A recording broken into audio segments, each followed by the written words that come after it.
Hello friends, welcome to optimistic studies. Optimistic studies में आप सभी का स्वागत है। अंतर्राष्ट्रीय योग दिवस की आप सभी को हार्दिक शुभकामनाएं। आशा है कि आप सभी ने योग ज़रूर किया होगा आज के दिन में।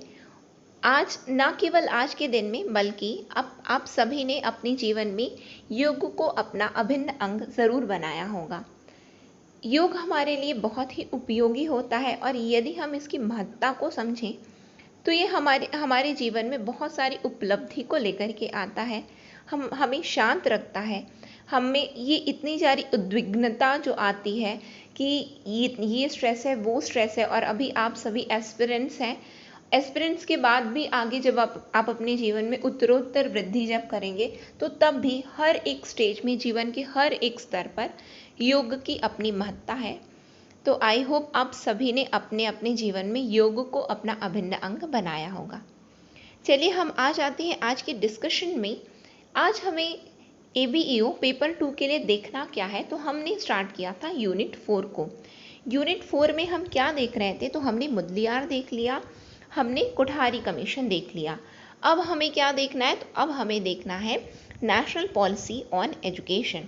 क्या देखना है? नेशनल पॉलिसी ऑन एजुकेशन, शिक्षा पर राष्ट्रीय नीति। यदि आप चैनल पे न्यू हैं तो चैनल को सब्सक्राइब कर लीजिए और बेल नोटिफिकेशन को ऑन रखिए, जिससे हम जो भी वीडियो डालें तो आप तक पहुंचती रहे। चलिए फिर हम आज के सेशन को स्टार्ट करते हैं। ये हमारा ABEO पेपर 2 का कोर्स है जो कि हमारे मोबाइल ऐप में चल रहा है। यदि आप इच्छुक हैं इस कोर्स की फुल लेंथ प्रिपरेशन करने के लिए, अपने पेपर 2 के फुल लेंथ प्रिपरेशन करने के लिए, तो आप हमारे मोबाइल ऐप, जिसकी लिंक डिस्क्रिप्शन में है और कमेंट सेक्शन में भी पिंड है, साथ में गूगल प्ले स्टोर से आप हमारे मोबाइल ऐप को डाउनलोड कर सकते हैं और इस कोर्स को परचेज कर सकते हैं। अभी ये जो कोर्स है प्रेजेंटली, अभी आपको ये कोर्स 2249 में अवेलेबल हो जाएगा। तो यदि आप इस ऑफ़र का लाभ उठाना चाहते हैं, क्योंकि ये 25% ऑफ का प्राइस है, ये 2249 यही प्राइस है। तो यदि आप इच्छुक हैं ज्वाइन करने के लिए, तो आप निश्चित इस कोर्स के लिए आप आगे बढ़ सकते हैं। किसी भी प्रकार की कोई भी आपको जानकारी या समस्या आ रही है तो आप ज़रूर हमें इस व्हाट्सएप नंबर पर व्हाट्सएप ज़रूर करिए या फिर कॉल भी कर सकते हैं, और जिस भी विषय में आपको जानकारी चाहिए आप ले सकते हैं। तो चलिए फिर हम आज के सेशन को स्टार्ट करते हैं, जहां हमें देखना है राष्ट्रीय शिक्षा नीति, और हम बोल सकते हैं कि शिक्षा पर राष्ट्रीय नीति। यदि हम राष्ट्रीय नीति की बात करें तो अभी तक हमने देखा था मुदलियार आयोग और कोठारी आयोग, Mudaliar commission and Kothari commission we have discussed till now. उसमें हम ऐसा देख रहे हैं कि हमेशा वहाँ पे बताया गया है स्कूल से रिलेटेड है। तो हमारे दिमाग में ये कहीं ना बैठ जाए कि क्या शिक्षा नीति केवल स्कूल के एजुकेशन के लिए है, तो ऐसा नहीं है। राष्ट्रीय शिक्षा नीति क्या होती है? कॉलेजों में प्रारंभिक शिक्षा को कवर करती है। क्या करती है ये? It cover the national policy on education covers elementary education to college, to elementary education to college also. ठीक है, केवल ये विद्यालयों की शिक्षा से संबंधित नहीं होती, अपितु ये कॉलेजों की शिक्षा को भी सम्मिलित होती है। यानी कि कॉलेज में भी जो पढ़ाया जाता है वो भी शिक्षा नीति के अंतर्गत ही आता है। तो क्या केवल ये शहरी क्षेत्रों के लिए होती है और ग्रामीण के लिए नहीं, या फिर क्या ये ग्रामीण के लिए होती है और शहरी के लिए नहीं? तो ऐसा बिल्कुल नहीं है। ये ग्रामीण यानी कि रूरल और अर्बन दोनों जगह के लिए होती है। क्या लिखा हुआ है, अब पढ़िए कि राष्ट्रीय शिक्षा नीति ग्रामीण और शहरी भारत दोनों के कॉलेजों के प्रारंभिक शिक्षा को कवर करती है। ठीक है, ये यहाँ पे ये पॉइंट क्यों बताया गया है? केवल इस जानकारी के लिए कि कहीं हमें ये ना लगे कि विद्यालयीन शिक्षा से केवल राष्ट्रीय शिक्षा नीति रिलेटेड होती है, तो नहीं, बल्कि कॉलेजों की शिक्षा से भी ये रिलेटेड होती है। आगे देखते हैं, लेकिन यहाँ से हमारा सेशन स्टार्ट होता है कि राष्ट्रीय शिक्षा नीति के बारे में जानकारी हम यहाँ से स्टार्ट होती है।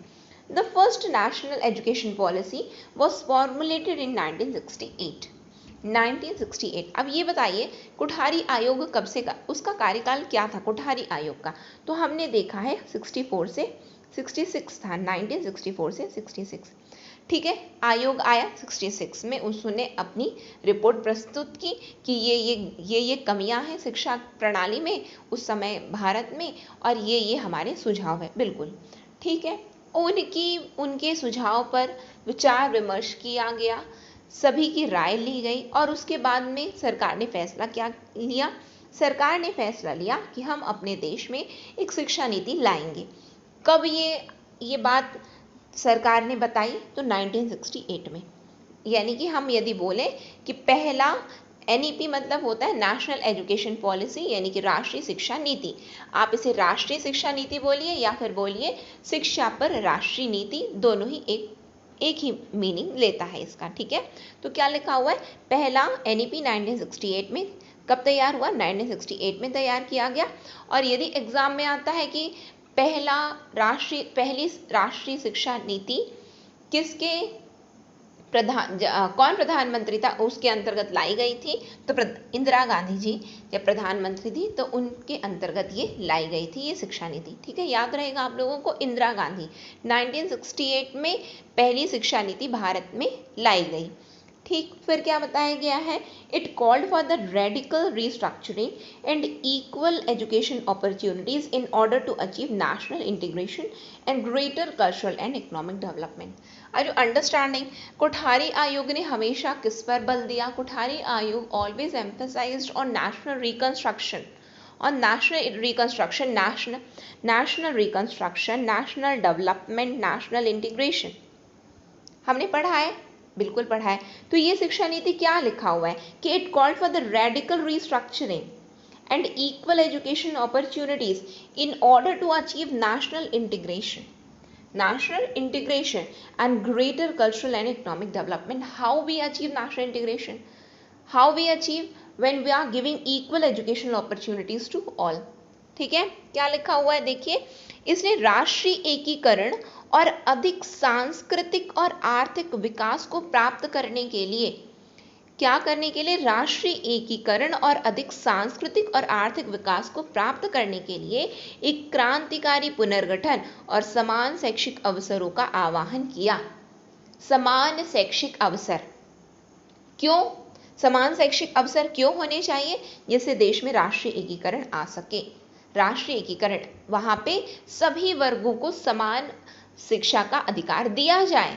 समान शिक्षा, चाहे वो लड़कियों की बात हो, चाहे वो अनुसूचित जाति की बात हो, चाहे वो अनुसूचित जनजाति की बात हो, चाहे वो अन्य पिछड़ा वर्ग की बात हो, जो डिसएडवांटेज्ड सेक्शंस हैं उन सभी को क्या मिलना चाहिए? शिक्षा का समान अधिकार मिलना चाहिए। कौन बोल रहा है ये?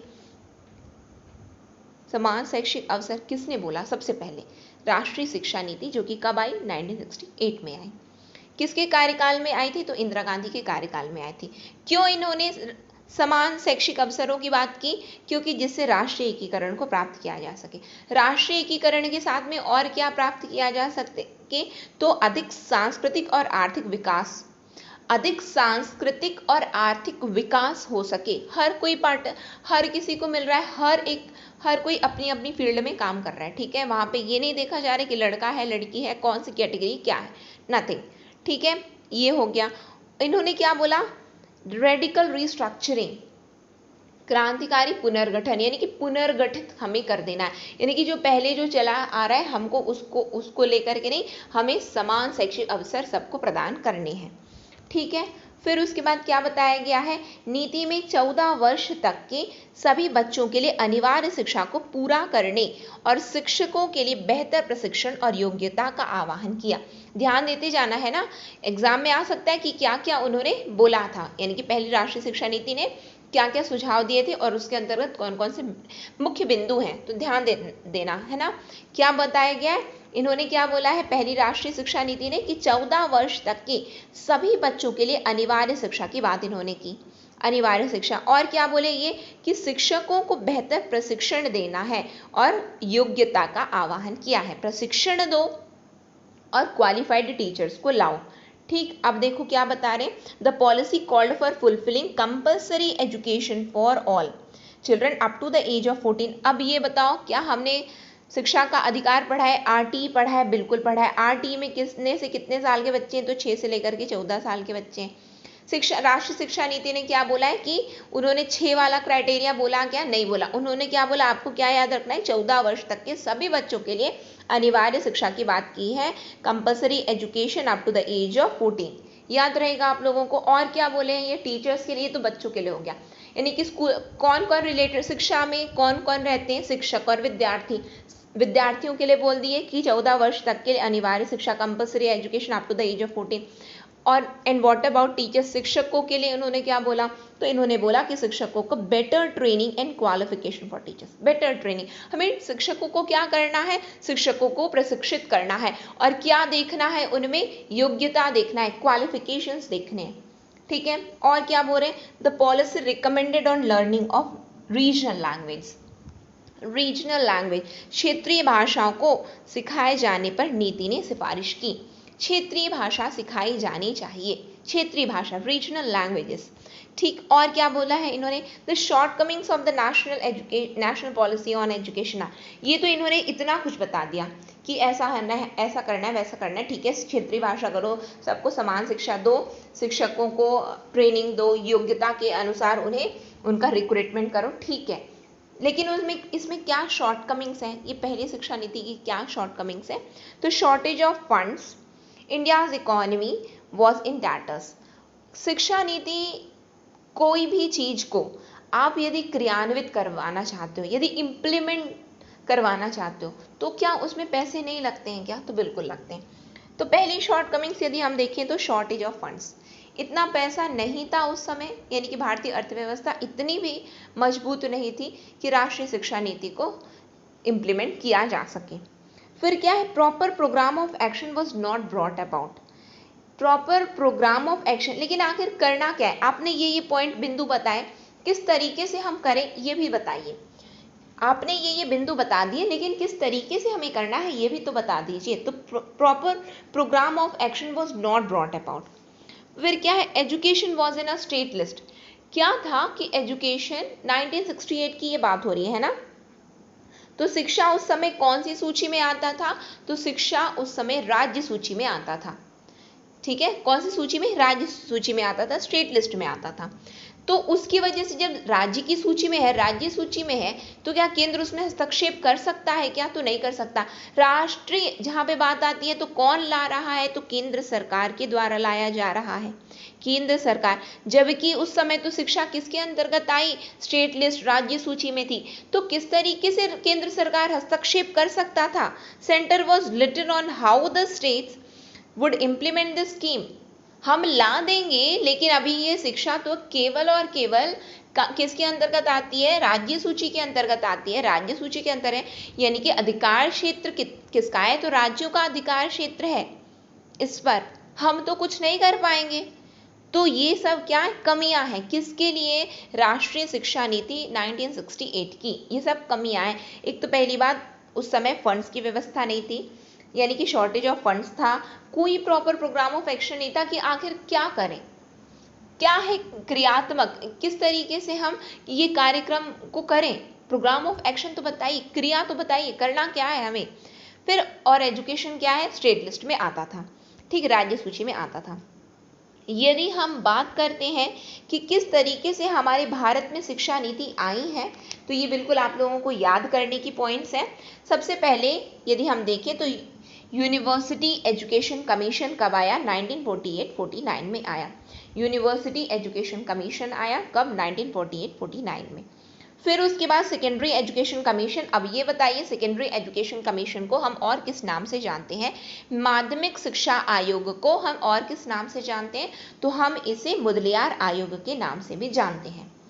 अध्यक्षता कौन किया मुदलियार आयोग की, तो मुदलियार, ठीक है। फिर उसके बाद में बात लक्ष्मण स्वामी मुदलियार। फिर उसके बाद में बात आती एजुकेशन कमीशन, शिक्षा आयोग को हम किस नाम से जानते हैं, तो कोठारी आयोग। अध्यक्षता कौन कर रहा था, दौलत सिंह कोठारी, कौन, दौलत सिंह कोठारी। कब आया, तो 64-66। उसके बाद क्या आया हमारे देश में, तो 1968 की राष्ट्रीय शिक्षा नीति आई, शिक्षा पर राष्ट्रीय नीति आई। इसमें क्या बताया गया, इसमें एजुकेशन अभी कहाँ पे है, स्टेट लिस्ट में है, राज्य सूची में, कुछ कर नहीं पा रहे थे, तो क्या किया गया कि 42वें संविधान संशोधन अधिनियम कब आया? तो 1976 में आया। उसमें क्या किया गया? तो उस संशोधन अधिनियम में शिक्षा को समवर्ती सूची में डाल दिया गया। एजुकेशन को किस में डाल दिया गया? कॉन्करेंट लिस्ट में। ठीक है। फिर उसके बाद क्या आया हमारे देश में? तो 1986 की शिक्षा नीति आई है, नेशनल पॉलिसी ऑन एजुकेशन 1986। फिर उसके बाद में क्या हुआ? तो 1986 वाली ही शिक्षा नीति को 1992 में सुधार किया गया, मॉडिफाई किया गया, और उसका नाम क्या दे दिया गया? प्रोग्राम ऑफ एक्शन 1992 दे दिया गया। ये शिक्षा नीति 1986 की ही थी, जिसको सुधार किया गया था 1992 में, और उसका नाम क्या दिया गया था? Programme of action 1992। फिर उसके बाद में TSR सुब्रमण्यम कमेटी की रिपोर्ट आई थी, कब? 27 मई 2016 को आई। ठीक। फिर क्या हुआ? डॉक्टर की कस्तूरी रंजन कमेटी की रिपोर्ट आई, कब आई? तो 31 मई 2019 को आई। परिणाम क्या निकला? शिक्षा नीति NEP, राष्ट्रीय शिक्षा नीति 2020।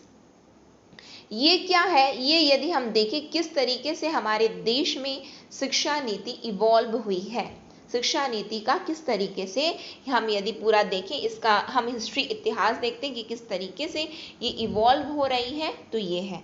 ठीक। उसके बाद में अब हम आ जाते हैं, आपने 68 वाला जाना, 68 वाला क्या जाना कि हम आज के सेशन में, आपको समझ में आ रहा है हम क्या देख रहे हैं?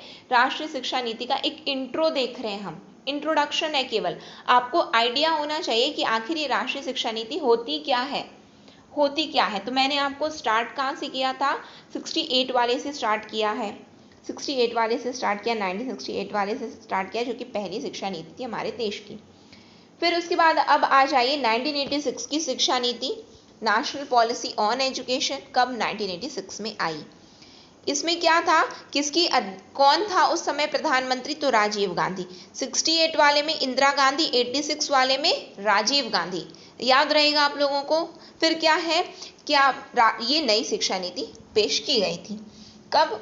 राजीव गांधी जी प्रधानमंत्री थे, 1986 वाली शिक्षा नीति। क्या हुआ इसमें? The new policy called for special emphasis on the removal of disparities and to equalise education opportunity, especially for Indian women, SC, ST and scheduled caste communities. Are you getting this point here or not? यहाँ पे क्या बताया जा रहा है कि इस शिक्षा नीति ने क्या बोला है कि शिक्षा नीति ने स्पेशल एम्फेसिस किया है किस पे? रिमूवल ऑफ डिस्पैरिटीज पे। और क्या किया है इन्होंने? तो इक्वलाइज कर दो किसको? तो educational opportunity, equalise educational opportunity, specially to whom? Specially to SC, ST and women. 68 वाली ने क्या बोला था? समान शैक्षिक अवसर प्रदान करें। क्या उन्होंने किसी के लिए पर्टिकुलरली बताया कि किसके लिए? उन्होंने बोला कि समान शैक्षिक अवसर। इन्होंने क्या बोला है? देखिए कि नई नीति ने विशेष रूप से भारतीय महिलाओं, अनुसूचित जनजातियों एवं अनुसूचित जाति समुदाय के लिए असमानता को दूर करने और शैक्षिक अवसर को समान करने की विशेष जोर देने का आह्वान किया। समझ रहे हो? उन्होंने भी बोला था कि इक्वलाइज कर दो, समान शैक्षिक अवसर प्रदान करो, लेकिन उन्होंने बोला नहीं किसको? इन्होंने बोला किसको? तो महिलाओं को, SC को, ST को। याद रहेगा ये किसने बोला है? तो 1986 की शिक्षा नीति ने बोला है। और क्या बोला? असमानता को दूर करो और समान शैक्षिक अवसर प्रदान करो। ठीक। फिर उसके बाद में क्या आता है? To achieve such a social integration, the policy called for expanding the scholarship. Adult education, recruiting more teachers from SCs, incentive for poor families to send their children to school regularly, development of new institution and providing housing and services. 1968 के drawback में हमने क्या देखा? हमने कमी के रूप में क्या देखा कि वहां पे कोई प्रॉपर प्रोग्राम ऑफ एक्शन नहीं था कि करें क्या। बोल रहे हो समान शैक्षिक अवसर प्रदान करो, ठीक है कर देंगे, बिल्कुल कर देंगे, लेकिन बताओ तो कैसे? कैसे? आप बोल रहे हो कि शिक्षकों को हम क्या करेंगे? हम ट्रेनिंग दे रहे हैं, हम उनकी योग्यता देखेंगे, क्वालिफिकेशन ऑफ टीचर्स पे एम्फेसिस करने की आप बात करो, ट्रेनिंग दोगे टीचर्स को, बच्चों के लिए अनिवार्य शिक्षा कर रहे हो, 14 वर्ष की उम्र तक के सभी बच्चों के लिए अनिवार्य। करें कैसे? बताओगे तब तो करेंगे, तो इन्होंने उस कमी को दूर किया। क्या किया? इन्होंने जरूर बोला कि समान शैक्षिक अवसर प्रदान करो। किसको? तो विमेन को, एससी को, एसटी को। बिल्कुल इन्होंने ये बोला है। किसने? 1986 की शिक्षा नीति ने। साथ में करो कैसे, तो ये भी बता दिए कि कैसे करोगे आप लोग। इस तरह के एक सामाजिक एकीकरण को प्राप्त करने के लिए नीति ने छात्रवृत्ति दो, स्कॉलरशिप दो। स्कॉलरशिप से क्या होगा कि बच्चे ऑटोमेटिकली आएंगे, स्कॉलरशिप्स दो। ठीक है। फिर वयस्क शिक्षा पर ध्यान दो, वयस्क शिक्षा, एडल्ट एजुकेशन पे ध्यान दो। अनुसूचित जाति से अधिक शिक्षकों की भर्ती करो। किसको? अनुसूचित जातियों से अधिक शिक्षकों की भर्ती करो। और क्या करो? तो गरीब परिवारों को अपने बच्चों को नियमित रूप से स्कूल भेजने के लिए प्रोत्साहित करो। नए संस्थानों का विकास करो और आवास और सेवाएं प्रदान करने का आह्वान इस शिक्षा नीति ने किया। आवास प्रदान करो। ठीक है, आवास प्रदान करो। और क्या करोगे? नए संस्थान बनाओ और लोगों को आप और प्रोत्साहित करो कि वो बच्चों को अपने स्कूल भेजें। ये इन्होंने बता दिया कि हम जो बोल रहे हैं ना कि समान शैक्षिक अवसर, आप इस तरीके से प्राप्त कर सकते हो समान शैक्षिक अवसर। ठीक। फिर उसके बाद में इन्होंने ये आगे क्या बोलते हैं?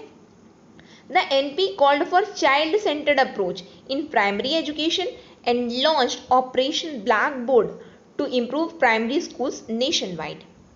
ये बोलते हैं कि NEP मतलब समझ जाना आप लोग, नेशनल पॉलिसी ऑन एजुकेशन, यानी कि शिक्षा पर राष्ट्रीय नीति है। ठीक। तो क्या बताया गया कि प्राथमिक शिक्षा में बाल केंद्रित दृष्टिकोण, बाल केंद्रित दृष्टिकोण मतलब क्या होता है कि पर्टिकुलरली हम इनको टारगेट कर रहे हैं। किसको टारगेट कर रहे हैं? हम बच्चों को टारगेट कर रहे हैं। वो होता है केंद्रित, बाल केंद्रित दृष्टिकोण, यानी कि हम इनके लिए ये कार्य कर रहे हैं। ठीक। फिर क्या उसका आह्वान किसने किया? इस शिक्षा नीति। किसके लिए? तो प्राथमिक स्तर में, प्राथमिक, ठीक है, प्राइमरी लेवल में। और क्या किया इन्होंने? देश भर में प्राथमिक विद्यालयों में सुधार के लिए ऑपरेशन ब्लैक बोर्ड शुरू कर दिया। ऑपरेशन ब्लैक बोर्ड मतलब ये क्या बोल रहे थे? स्कॉलरशिप दो, बच्चों को स्कूल भेजने में क्या करो? ज़्यादा से ज़्यादा लोगों को प्रोत्साहित करो कि वो बच्चों को स्कूल भेजें। अब बच्चे स्कूल में आ गए, अब वहाँ पे कुछ है ही नहीं, वहाँ पे कुछ है ही नहीं। तो इन्होंने क्या बोला है? हमारा प्राथमिक शिक्षा में हमारा जो विशेष ध्यान रहेगा वो किस पर रहेगा? तो बच्चों पर रहेगा। क्यों? क्योंकि हमारा दृष्टिकोण क्या है? तो बाल केंद्रित दृष्टिकोण है, जिसके लिए हम क्या कर रहे हैं? हम पूरे देश में ऑपरेशन ब्लैक बोर्ड चला रहे हैं। अब आपको ये ध्यान देना है, यदि आपके एग्जाम में आता है कि ऑपरेशन ब्लैक बोर्ड किसने चलाया, तो ऑपरेशन ब्लैक बोर्ड 1986 की शिक्षा नीति ने चलाया। किसके लिए चलाया? तो प्राथमिक स्तर के विद्यार्थियों, बच्चों के लिए चलाया, प्राइमरी लेवल के चिल्ड्रंस के लिए चलाया है। ठीक है, ऑपरेशन ब्लैक बोर्ड याद रहेगा आप लोगों को। याद कैसे करोगे? OB मतलब कि यदि आप देखो तो लगभग 8 जैसे दिख रहा है। क्या 8 जैसे दिख रहा है आप लोगों को? OB, ठीक है, 8 जैसे लगभग दिख रहा है। तो बस ये याद रखना 86 याद रखना। ठीक है। क्या ऑपरेशन ब्लैक बोर्ड कौन चलाया है? तो 1986 की शिक्षा नीति ने। कौन सी सरकार के अंतर्गत ये शिक्षा नीति लाई गई है? तो राजीव गांधी जी की सरकार के अंतर्गत ये शिक्षा नीति लाई गई थी। ठीक है। आगे और क्या बताया जा रहा है कि नीति ने इंदिरा गांधी राष्ट्रीय मुक्त विश्वविद्यालय के साथ मुक्त विश्वविद्यालय प्रणाली का विस्तार किया, जिसे 1985 में बनाया गया था। क्या किए हैं ये? The policy expanded the open university system with the Indira Gandhi national open university, IGNOU जिसको बोलते हो आप, which had been created in 1985। यहाँ से क्वेश्चन कैसे बनेगा कि इग्नू की स्थापना कब हुई? इग्नू की स्थापना कब हुई? तो 1985 में हुई है। फिर 1986 की शिक्षा नीति ने क्या किया? 1986 की शिक्षा नीति ने जो मुक्त विश्वविद्यालय होते हैं, मुक्त मतलब जो ओपन यूनिवर्सिटीज एजुकेशन होती है, उसको और भी क्या किया? विस्तार किया, विस्तृत किया है, एक्सपैंड किया है। ये तो ऑलरेडी सेटअप था। कब? इग्नू कब? तो 1985 में। 1986 का योगदान इसमें क्या रहा? तो 1986 ने इसको और भी ज़्यादा विस्तार किया, विस्तृत किया, एक्सपैंड करने का काम किया है। ओपन यूनिवर्सिटी एजुकेशन को, ओपन यूनिवर्सिटी सिस्टम को इसने एक्सपैंड किया है। ठीक है।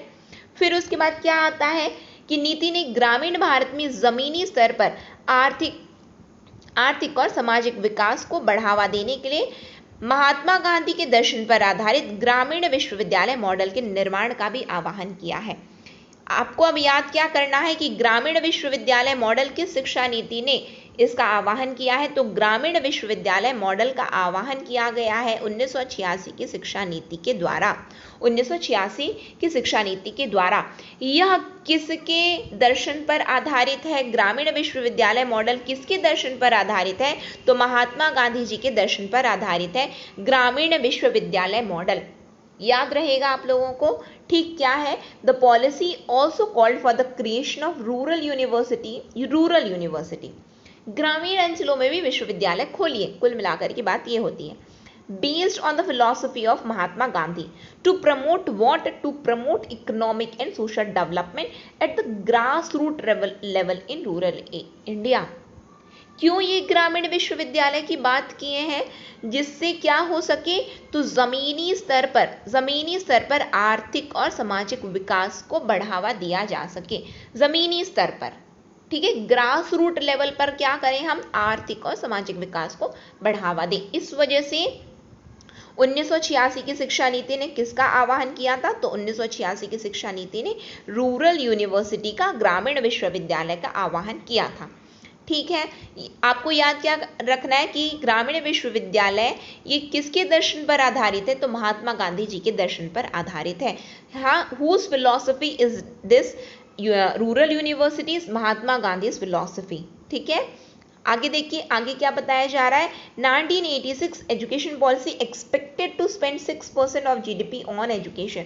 1986 की शिक्षा नीति ने शिक्षा पर सकल घरेलू उत्पाद 6% खर्च करने की उम्मीद की है।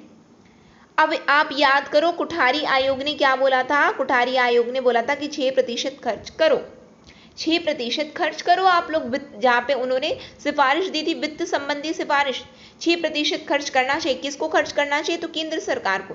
तो कुल मिलाकर के इन्होंने क्या बोल दिया कि 6% आप किस पर निवेश करिए? सकल घरेलू उत्पाद का किस पर जाना चाहिए? स्पेंड किस में करो? सकल घरेलू उत्पाद का 6%, तो 6% शिक्षा पर जाना चाहिए, शिक्षा पर जाना चाहिए। याद रहेगा आप लोगों को, शिक्षा पर जाना चाहिए कितना? 6%।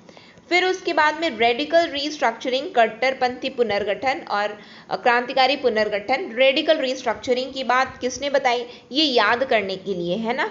रेडिकल रीस्ट्रक्चरिंग की बात याद करो, हमने किस में देखा था? तो 1968 की शिक्षा नीति ने बताया था। फिर उसके बाद special emphasis on the removal of disparities and equalise educational opportunity. ये किसकी बात है? असमानताओं को दूर करने और शैक्षिक अवसरों को समान करने पर विशेष जोर किस शिक्षा नीति ने दिया है? तो 1986 की शिक्षा नीति ने दिया है।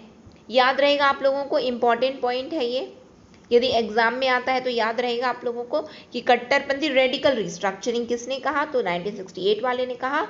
रिमूवल ऑफ डिस्पैरिटी और इक्वलाइज कर दो एजुकेशन अपॉर्चुनिटी को किसने कहा? तो 1986 वाले ने कहा है।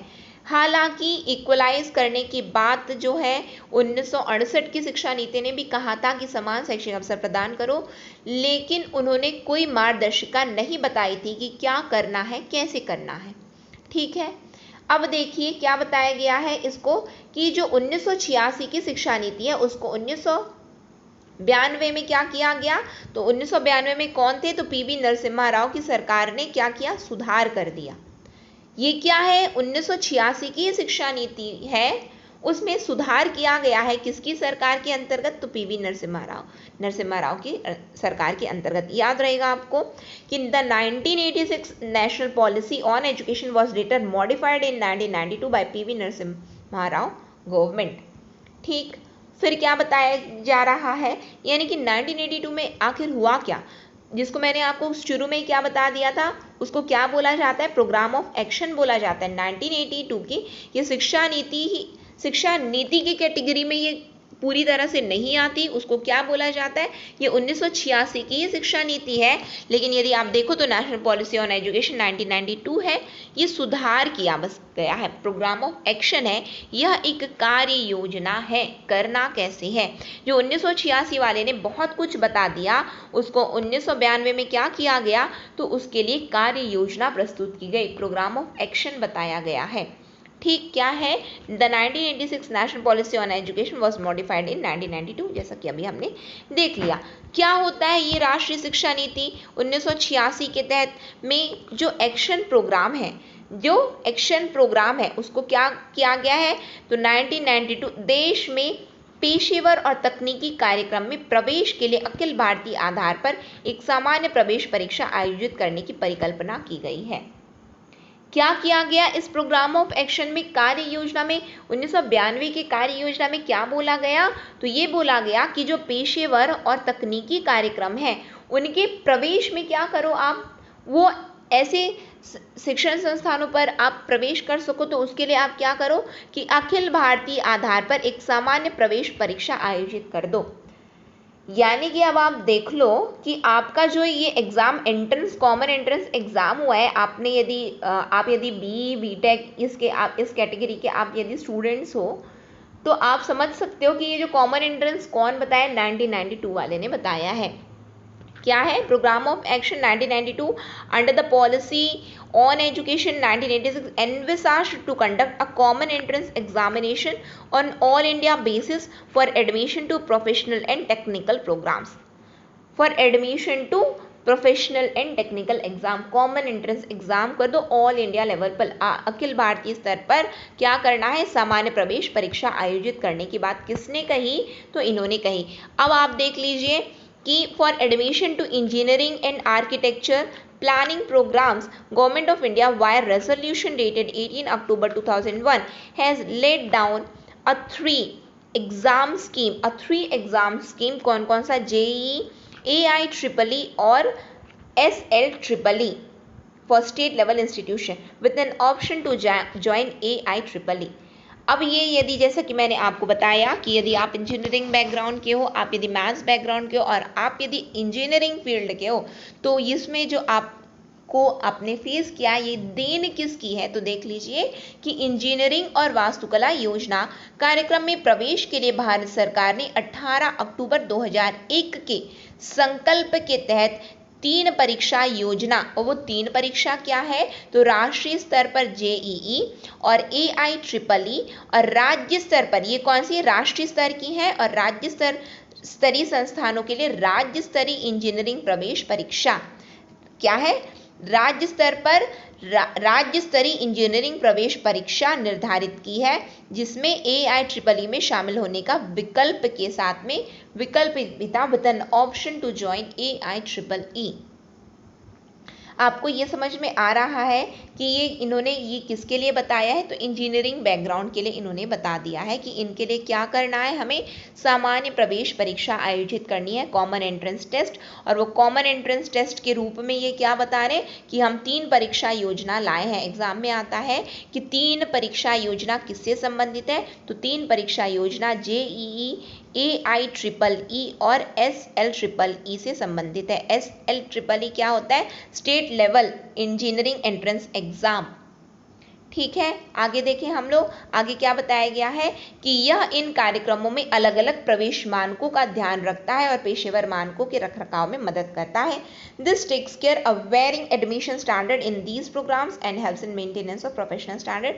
क्यों, क्योंकि ये एग्जाम को जब आप पास करते हो तब आगे बढ़ते हो, JEE पास करना है, AIEEE पास करना है। ठीक है, फिर क्या, this also solves problems of overlaps and reduces physical, mental and financial burden on students and their parents due to multiplicity of entrance examination.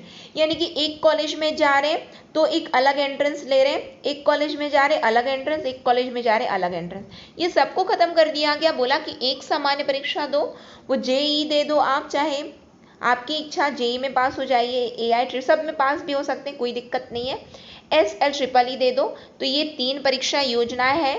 3 परीक्षा योजना के तहत में हमने ये किया, यदि आपको इंजीनियरिंग बैकग्राउंड में जाना है, इंजीनियरिंग फील्ड में आपको आगे बढ़ना है तो आप ये वाली प्रवेश परीक्षा दे दीजिए, और उससे होगा क्या, तो उससे ओवरलैपिंग की समस्या को हम हल कर सकते हैं। और प्रवेश परीक्षाओं की जो बहुलता के कारण छात्रों और उनके माता पिता पर जो शारीरिक, मानसिक और वित्तीय बोझ को हम कम कर देंगे कि अलग कॉलेज में जा रहे हो अलग प्रवेश परीक्षा, अलग मतलब डिफरेंट कॉलेज में अलग अलग आपको प्रवेश परीक्षा अब नहीं देना पड़ेगा।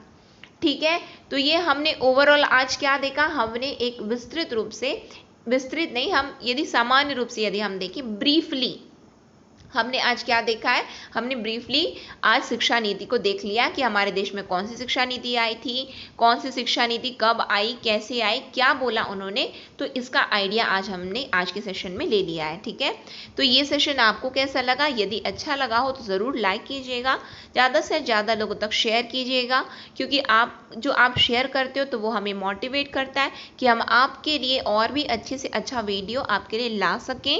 और यदि आपने चैनल को सब्सक्राइब नहीं किया है तो चैनल को भी सब्सक्राइब कर लीजिए और बेल नोटिफिकेशन को ऑन रखिए, जिससे हम जो भी वीडियो डालें तो आप तक पहुंचती रहे। नेक्स्ट सेशन में हम बहुत जल्द मिलेंगे। नेक्स्ट सेशन तक के लिए optimistic learning. Thank you for the session.